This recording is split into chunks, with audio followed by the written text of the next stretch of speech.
Well, Firebirds are back on home ice and ready for some playoff hockey. That's right, it's time for Game 3 of this best-of-7 series between the Birds and the Kitchener Rangers. Flint dropped the first 2 games of the series on the road in Kitchener over the weekend, and now they're back home trying to defend the barn and get on the board in this series. One thing we know for sure, it's going to be loud in there tonight for the Firebirds and the Rangers. Flint Firebirds playoff hockey is on the air, and it starts right now. And good evening, ladies and gentlemen, and welcome inside the broadcast booth for tonight's pregame show driven by Shea Automotive. Here to tell you this story, I'm Brian Gardner. It's the Firebirds and the Kitchener Rangers, the Birds the 3 seed in this best-of-7 first-round series against the Birds the 6 seed, the Firebirds taking on the number 3 seed, the Kitchener Rangers. Flint trails this series 2-0 as the Firebirds come home trying to get on the board. And yeah, while it's true that they say, hey, the playoff series never really starts until a team loses on home ice, it's also true the Firebirds would very much like to avoid falling in a 3-0 series hole against these Kitchener Rangers. The Rangers won Game 1 by the slimmest of margins, 4-3, in overtime on Friday back at the Kitchener Memorial Auditorium. Sunday's game was also at the odd. That was a 6-1 setback for the Firebirds. And Flint, when you look back at those 2 games, you know they're feeling a little bit better about how they played on Friday than how they played on Sunday. I could say with some certainty, you expect some desperation out of this Firebird squad today going into today's game with this Kitchener team that actually finished with the second most points in the entire OHL, but since they weren't a division champion, they're the 3 seed and taking on this Firebird squad. A team feels like it was poised to make some noise going into this playoff run. And well, here today, this is going to be a big one for the Firebirds as you win this one. Yeah, you hold serve on home ice, have a chance to go into Thursday's game with a chance to even things up 2 games apiece, but losing this one means your back's against the wall, and the only way you advance is by reeling off 4 in a row. So a lot of importance on this Tuesday night tilt here in this Game 3 between the Firebirds and the Kitchener Rangers, and we'll see what Flint can come to work with here today at the Dort Financial Center. But before we talk about today's game, let's look back at that game from Sunday. The 6-1 win for Kitchener as we get a look at our highlights. And we'll begin in the first period. Skating 4-on-4, Cameron Reed driving the net. Nathan Day makes the initial save, but Jack Pridham cleans up the mess on the rebound goal. Pridham scores to make it 1-0.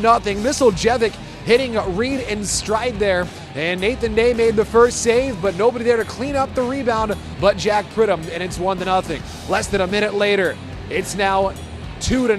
Pridham again, a power play blast.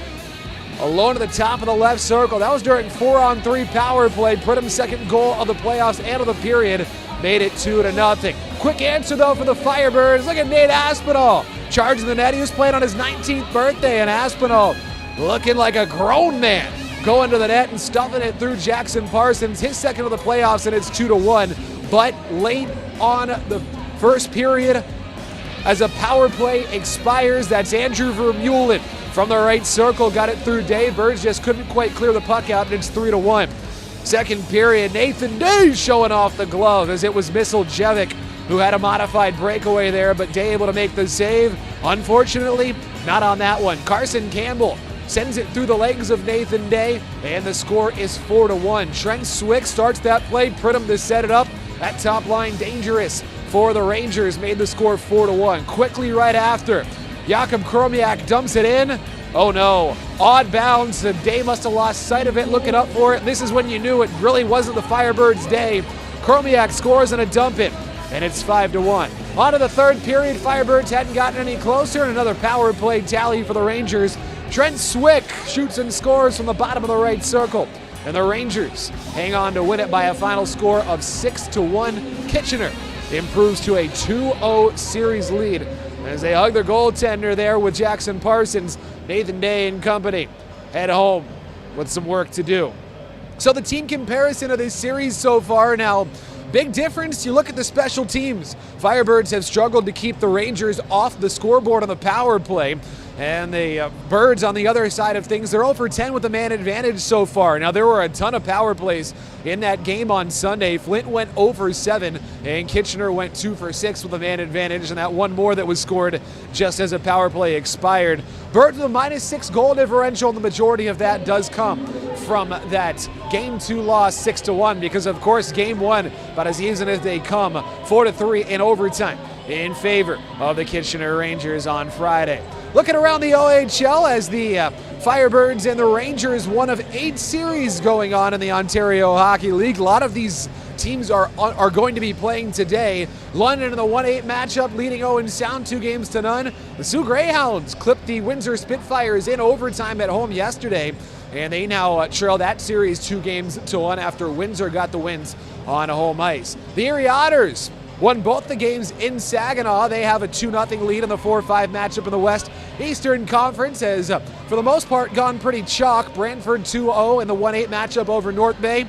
Barrie leads 2-0 over Niagara in the 2-7 matchup. Kingston in the 3-6 matchup leads the Sudbury Wolves 2-0. The only series that's tied out east and in the entire playoffs so far, the Oshawa Generals and the Brampton Steelheads, the 4-5 matchup. They split the first two at the 4 seeds home, the Oshawa Generals, over the weekend. Well, the Firebirds and the Kitchener Rangers getting set to go at it here on this Tuesday night from the Dort Financial Center. Fans still making their way in. Should be a spunky crowd. Should be a loud building here today as the Birds try to get some home ice advantage and hold serve against this Kitchener squad, the number 3 seed in the West, but the number 2 team in terms of points in the OHL in the regular season. Only them and the London Knights reached triple digits. It was 100 points for Kitchener and 112 for London, who won the Hamilton Spectator Trophy.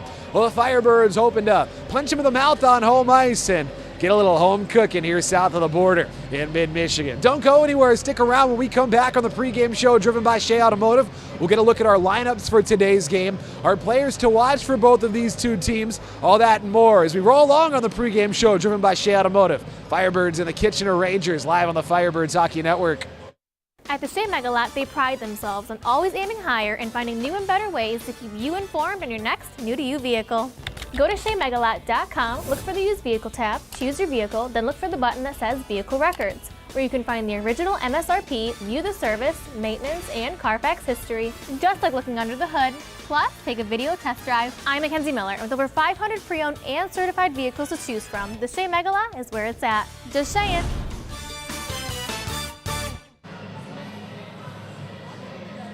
It's Flint and Kitchener. Firebirds hosting the Rangers. Game 3 of this best-of-7 series in the first round of the 2025 OHL playoffs.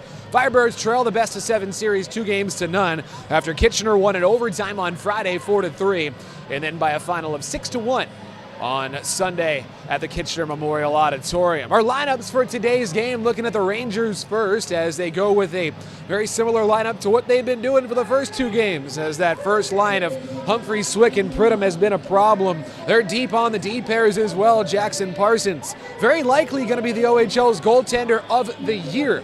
He has the pipes once again for the Rangers.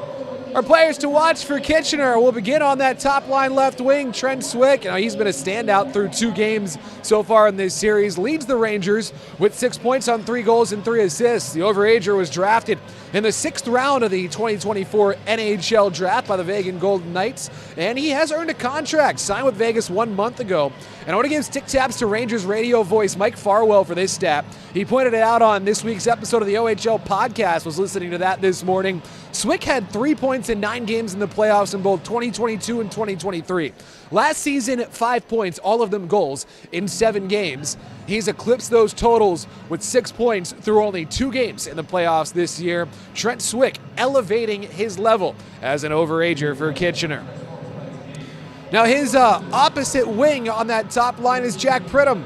And Pridham was one of the biggest boosts any OHL team got after the NCAA rule change earlier this season. He had been in the BCHL with the West Kelowna Warriors, but the Boston University commit headed to Kitchener after the eligibility rule was axed, and he put up 54 points in 48 games for the Rangers, 27 goals and 27 assists during the regular season.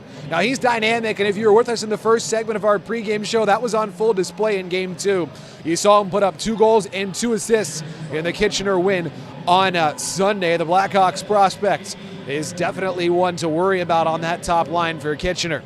And to their blue line. And how about Cameron Reed? Now Reed, 54 points for the draft-eligible defenseman during the regular season, 14 goals and 40 assists. He's been so good throughout the year, he continues to rise on those draft rankings, looking likely like a first-round pick. Hasn't done a ton statistically through the first 2 games of the series, 1 assist in the 2 Kitchener wins, but you know he's dynamic, he's a difference maker, and he can for sure drive some offense from the blue line for the blue shirts.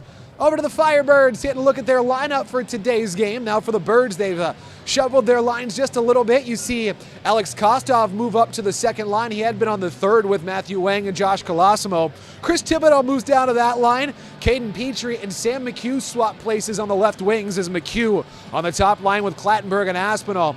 And it's Caden Petrie on the left wing on the second line now for the Firebirds. Our players to watch, Nathan Aspinall is a absolute no-brainer for this, as he's been Flint's best offensive player so far in this series. Goals in both games, he's the only Firebird with more than a point, leading the way with 2 goals and 1 assist, 3 points in the playoffs so far. And as we've just pointed out, they've moved some things on the line pairings. He and Clattenburg joined by McHugh, what will definitely be a heavy top line for the Firebirds. Could be a really like a playoff performer type of line, as the New York Rangers prospect will continue to provide some scoring, hopefully for Flint, 17 goals and 30 assists during 62 regular season games for the Firebirds. Alex Kostov over on the second line right wing. We pointed out that he's on the second line today. Leads the Birds in shots on goal with 8 of them. He's yet to find the score sheet, but he was given 2 awards during Flint's end-of-season player awards banquets. Granted one of the Iron Man awards after playing in all 68 games, and also was honored as the most improved player on the team. 45 points during the regular season, and he would get streaky. And with those shots on goal, with everything he was doing in the last 2 games, feels like a guy primed to start getting some puck luck for the Firebirds today.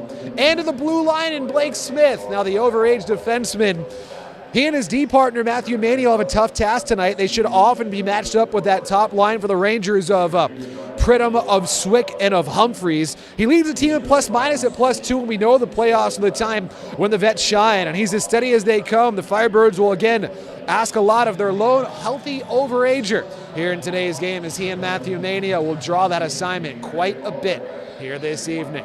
So the Firebirds and the Kitchener Rangers here for Game 3 of this best-of-7 series in the opening round. The Birds trying to get after it here and get on the win column and hold serve on home ice. They're dimming the lights behind me. It's going to get loud in this building. Seems like a good time to take a break. We'll be back with starting lineup introductions, our anthems, and puck drop. This has been the pregame show driven by Shea Automotive. Playoff hockey is next on the Firebirds Hockey Network. There's not always a light on your dash when it comes to your brakes. Whoa! You ever hear that noise? Let me show you what could be going on. Wow, looks like it's time to replace those brake pads. Before this happens to you, come on in for your free brake inspection. If you need brakes, we'll even give you 10% off any brake repairs here at Shea. I'm Jesse Lopez, and that's my tip for the month. Come trust our process. Come trust the Shea service team.